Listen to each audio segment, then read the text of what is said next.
माघ मास 4 जनवरी से आरंभ हो चुका है और यह 1 फरवरी तक रहेगा। इस माघ मास में किए गए सत्कर्मों की बड़ी महिमा है। कहा जाता है कि इस माघ महीने में सूर्योदय से पूर्व ब्रह्म मुहूर्त में जो स्नान कर लेना, उसके सारे पाप उसको छोड़ करके भाग जाते हैं। प्रतिवर्ष इस माघ के महीने में हम सभी लोगों को कुंभ के समय में 6 स्नान करने का अवसर मिलता है, जिसमें प्रथम स्नान होता है पौष पूर्णिमा। इस बार पौष पूर्णिमा 3 जनवरी को थी और इसी पौष पूर्णिमा से ही माघ मेले का आरंभ होता है और माघ मेले का पहला स्नान होता है। दूसरा अवसर है मकर संक्रांति, जो कि 14 जनवरी को है। मकर संक्रांति को स्नान करने की ये महिमा है कि जीव के बहुत सारे पाप नष्ट हो जाते हैं जो मकर संक्रांति के दिन तीर्थों में स्नान करता है। तीसरा स्नान करने का अवसर मिलता है मौनी अमावस्या, जो कि 18 जनवरी को है और ये प्रमुख स्नान है। ऐसी महिमा है इस मौनी अमावस्या की कि जो भी इस मौनी अमावस्या पर मौन रह करके स्नान कर लेना, उस जीव के सारे पाप मौन हो जाते हैं, यानी समाप्त हो जाते हैं। चौथा स्नान का अवसर मिलता है बसंत पंचमी, जो कि 23 जनवरी को है। पांचवा जो हम सभी को अवसर मिलता है इस महीने में वो है माघी पूर्णिमा, जो कि 1 फरवरी को है और अंतिम शाही स्नान भी इसे कहा जाता है। और इसके बाद एक और अवसर हम सभी को मिलता है प्रतिवर्ष, जो है कि है महाशिवरात्रि। इस बार महाशिवरात्रि 15 फरवरी को है। तो ये जो 6 स्नान हैं, इन 6 स्नानों की बड़ी महिमा है। आप किसी तीर्थ में, आप किसी पवित्र नदी में, संभव हो तो प्रयागराज में जब आप जाकर इन पावन अवसर पर डुबकी लगाते हैं तो इसका अनंत गुना फल बताया गया है। सज्जनों, इन 6 प्रमुख स्नानों में हम सभी सनातनियों को कोई एक स्नान अवश्य करना चाहिए।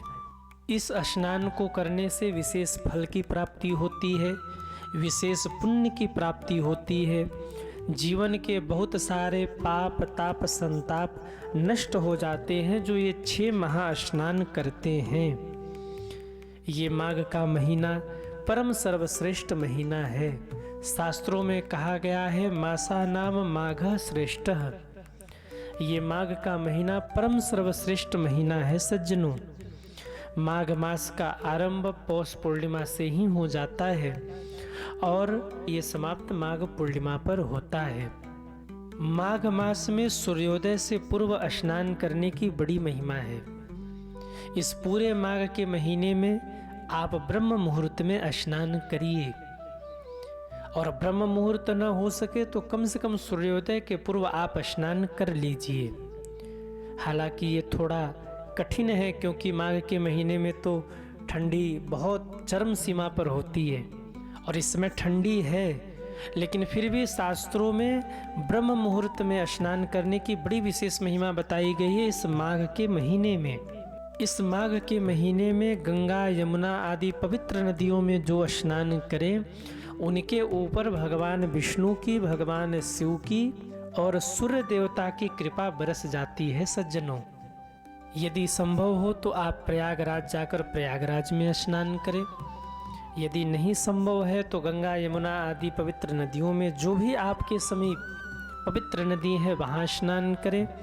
और ये भी न संभव हो तो अपने घर में ही आप पवित्र नदियों का स्मरण करके आप जल से ही स्नान करें, पर थोड़ा प्रातः काल आप स्नान करने का प्रयास करिए। इस माघ मास में स्नान और दान की विशेष महिमा है। इस माघ मास में मूल रूप से आप सभी लोगों को इस माघ के महीने में मूल रूप से 7 प्रकार के दान की महिमा बताई गई है। जो भी इस माघ के महीने में 7 वस्तुओं का दान कर ले, उनके ऊपर भगवान विष्णु की, भगवान शिव की और भगवान सूर्य की कृपा निश्चित ही बरसती है। वो 7 वस्तुएं क्या है? तिल, गुड़, कंबल, वस्त्र अन्न, घी, स्वर्ण। इस माघ के महीने में हमें इन 7 वस्तुओं का दान अवश्य करना चाहिए। और अगर 7 वस्तुओं का दान न कर सकें तो कम से कम तिल और गुड़ का हमें दान अवश्य करना चाहिए। ठंडी बहुत पड़ रही है और ऐसे में बहुत सारे ऐसे लोग होंगे जो ठंड से परेशान होंगे और जिनके पास इतना भी सामर्थ्य नहीं होगा कि वो एक कंबल भी खरीद सके। अगर भगवान ने आपको सामर्थ्य दिया हो तो ऐसे किसी ज़रूरतमंद को आप एक कंबल का दान इस माघ मास में अवश्य कर लीजिए। कोई वस्त्र दान कर लीजिए और कुछ न हो तो तिल और गुड़ का दान कर लीजिए। इसकी बड़ी विशेष महिमा बताई गई है, पर श्रद्धा से करिए।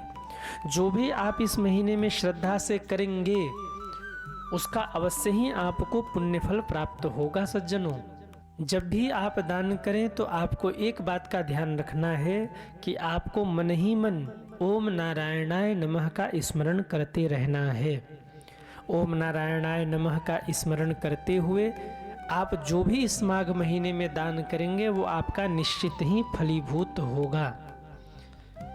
इस माघ के महीने में 7 महापर्व हैं और इन 7 महापर्वों पर 7 वस्तुओं का आप दान अवश्य करिए।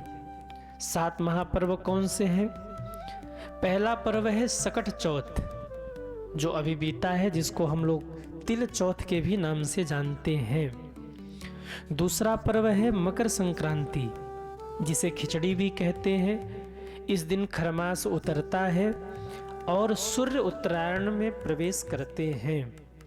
देवताओं के अनुसार इस दिन देवताओं के दिन का आरंभ होता है।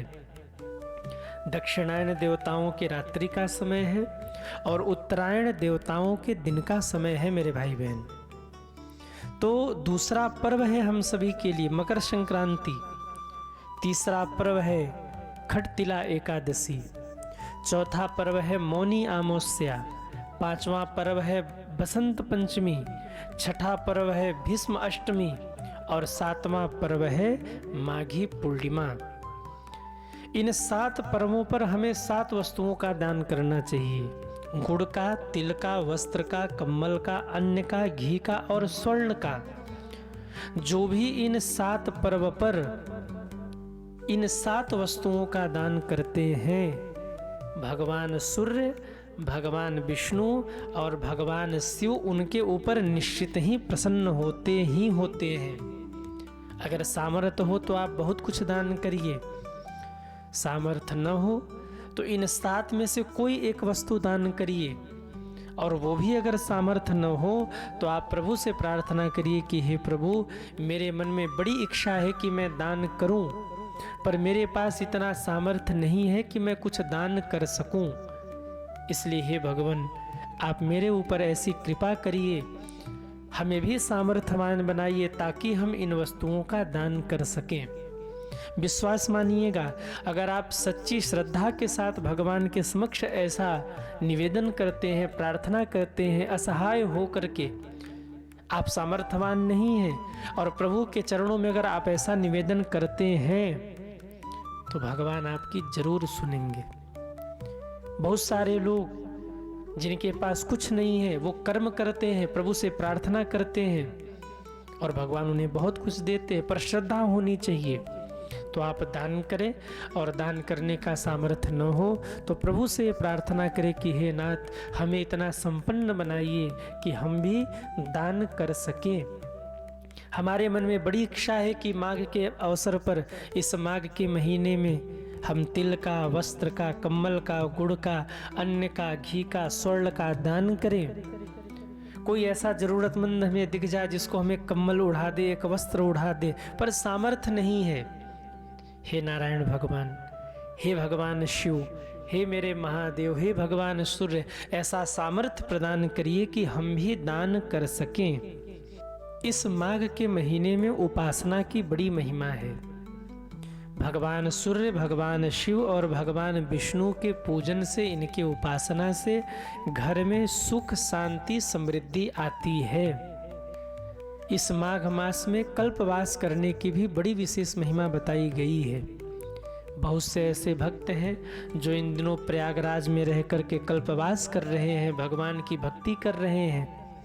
अगर आपको भी समय मिले तो आप भी प्रयागराज पहुंचकर कल्पवास करिए, और नहीं समय मिले तो अपने घर में ही रहते हुए आप कम से कम ब्रह्म मुहूर्त में स्नान कर लीजिए। ब्रह्म मुहूर्त में आपको समय न मिले तो आप सूर्योदय से पहले स्नान कर लीजिए, लेकिन सूर्योदय से पहले तो स्नान कर ही लीजिए। हाँ, हम मानते हैं कि सुबह के समय ठंड बहुत लगती है, ठंडे पानी से आप नहीं स्नान कर सकते, तो आप ताजे जल से स्नान करिए। ताजे जल से स्नान करेंगे, शरीर स्वस्थ रहेगा और आप बीमार नहीं पड़ेंगे। अगर आप इस महीने में कहीं तीर्थ में जाकर के, प्रयागराज में जाकर के तीर्थों में स्नान नहीं कर पा रहे हैं, तो आसपास कोई भी आपके पवित्र जो नदी हो, उस नदी में आप स्नान अवश्य कर लीजिए। और वो भी न हो पाए तो घर पे ही नदियों का स्मरण करके आप स्नान कर लीजिए। खूब भगवान का नाम जप करिए, खूब भगवान का सुमिरन करिए। इस माघ के महीने में आप वैसे रहिए जैसे आप किसी अनुष्ठान में हैं। नाम जप करिए, खूब दान करिए, संयम से रहिए, सात्विक भोजन करिए। याद रखिए, जब भी आपको भक्ति करना हो, सत्कर्म करना हो, पहले अपने भोजन को शुद्ध करिए, क्योंकि जैसा खाएंगे अन्न वैसा होगा मन, जैसा रखेंगे विचार वैसा दिखेगा संसार। कोई भी अनुष्ठान करना हो, आप पहले मन को शुद्ध रखिए, मन को पवित्र रखिए, और मन को पवित्र करने के लिए भोजन को पवित्र रखिए। तो इस माघ के महीने में आप कोई भी अभक्त चीज मत पाइए, कोई भी मदिरा आदि का सेवन आप मत करिए, भगवत नाम का स्मरण करिए। यकीन मानिए, यदि आप प्रयाग नहीं जा पा रहे हैं तो घर रहते ही अगर आप नियम संयम से हैं, भगवान का भजन कर रहे हैं, ब्रह्म मुहूर्त में या सूर्योदय से पहले स्नान कर रहे हैं, तो घर बैठे आपको प्रयागराज में स्नान का पुण्य मिलेगा। किसी को अपशब्द मत कहिए। संकल्प ले लीजिए कि हम इस पूरे माघ के महीने में किसी को अपशब्द नहीं कहेंगे, किसी के प्रति गलत भाव नहीं रखेंगे, खूब भगवान का भजन करेंगे, तो घर में रहते हुए आपका माघ का महीना सार्थक हो जाएगा। और अगर भगवान ने सामर्थ्य दिया है, समय है आपके पास, तो इस माघ के महीने में प्रयाग अवश्य पहुँचिए। 2025 में तो बड़ी भीड़ थी, क्योंकि 144 साल बाद संयोग बना था। पर हम ये क्यों मानते हैं कि ये अवसर केवल एक बार है? ऐसा संयोग बार बार बन सकता है यदि आपके मन में निष्ठा हो, प्रेम हो, श्रद्धा हो। 144 साल बाद जो संयोग बना था, जिन जिन ने स्नान किया, अगर श्रद्धा नहीं है उनके मन में तो उनको उतना पुण्य नहीं मिलेगा। और किसी भी कुंभ में आप जाकर स्नान कर रहे, अगर श्रद्धा है तो आपको उससे ज़्यादा पुण्य फल मिल सकता है। तो दान खूब करिए इस माघ के महीने में, भजन खूब करिए, उपासना खूब करिए। 7 महापर्व जो हमने बताए हैं, इसमें से किसी एक पर्व पर आप किसी भी पवित्र तीर्थ में, किसी भी पवित्र नदी में जाकर के स्नान अवश्य करिए, और इस माघ मास का जो पुण्य फल है वो आप अवश्य ही प्राप्त करिए।